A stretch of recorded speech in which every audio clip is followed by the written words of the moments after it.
अभी हम पढ़ेंगे ब्लड टेस्ट, यानी कि जो टेस्ट होते हैं, रक्त के जो टेस्ट किए जाते हैं डायग्नोस करने के लिए किए जाते हैं। क्या डायग्नोस करते हैं? जो बीमारियां हैं क्यों हो रही हैं, किस कारण से हो रही हैं या किसकी कमी से हो रही हैं, ठीक है। तो उसके लिए हम ब्लड टेस्ट लगाते हैं। तो ब्लड टेस्ट जो भी लगाया जाता है वो हेमेटोलॉजिकल टेस्ट के अंतर्गत आता है, ठीक है। तो इसके अंतर्गत सबसे पहले हम लगाएंगे HB टेस्ट। HB क्या होता है? HB means haemoglobin. हीमोग्लोबिन दो चीज से मिलकर बना होता है, आयरन प्लस प्रोटीन।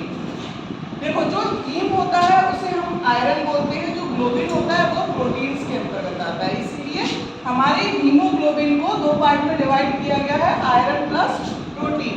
तो फर्स्ट स्टेज जो टेस्ट लगता है HB टेस्ट लगता है। जो HB टेस्ट की वैल्यू होती है एक एडल्ट यानी कि वयस्क पुरुष में 13 से 15 ग्राम होती है। सेकेंड एडल्ट फीमेल में 12 से 14 ग्राम होती है। और जो इन्फेंट शिशु जो रहते हैं उनकी जो हीमोग्लोबिन वैल्यू होती है 14 से 16 ग्राम होती है। हीमोग्लोबिन यदि कमी हो जाती है हमारे शरीर में तो एनीमिया नामक रोग होता है, और यदि बढ़ जाता है तो ल्यूकेमिया यानी कि जिसे हम ब्लड कैंसर कहते हैं, ठीक है। ब्लड कैंसर हो सकता है। उसके बाद सेकंड टेस्ट लगाया जाता है CBC।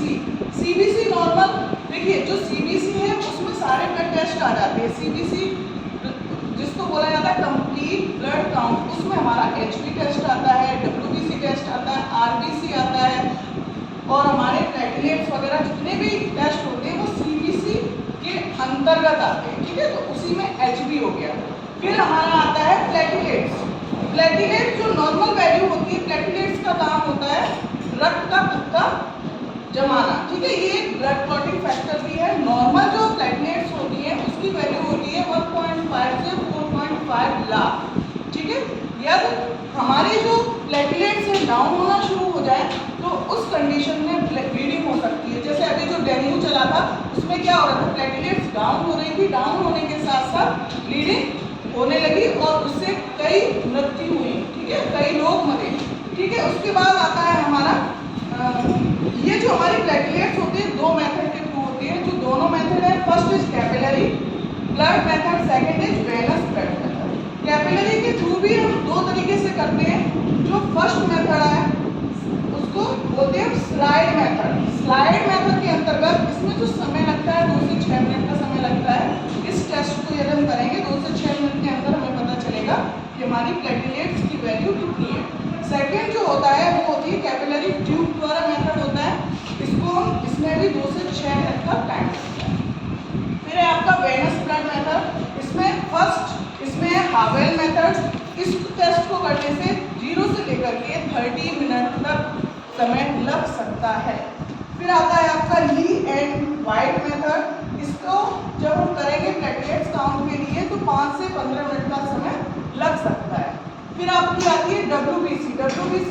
इसी को हम बोलते हैं TLC।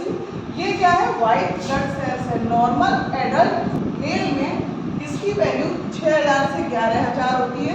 एडल्ट फीमेल्स में 8000 से 10000 होती है। जो चिल्ड्रन होते हैं, बच्चे होते हैं, उसमें 10000 से 20000 होती है। लेकिन WBC ये तो हमारे शरीर में बढ़ जाए तो कई बीमारियां उत्पन्न होती हैं, कम होती है तो भी कई बीमारियां उत्पन्न होती है। बढ़ने पर ल्यूकेमिया हो सकता है, निमोनिया हो सकता है, डिप्थीरिया हो सकता है। सेकंड, अगर इंक्रीज हो जाए तो टाइफाइड हो सकता है आपका, ठीक है। तो कई बीमारियां इससे उत्पन्न हो सकती हैं। फिर आते हैं हम ESR टेस्ट पर। ESR की फुल फॉर्म है इरिथ्रोसाइट सेडिमेंटेशन रेट।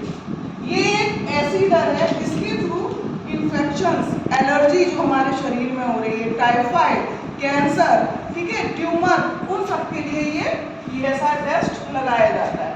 ये ESR दो विधि द्वारा करते हैं हम, वेस्टर्न ग्रीन मेथड के थ्रू और वेंट्रोप्स मेथड के थ्रू।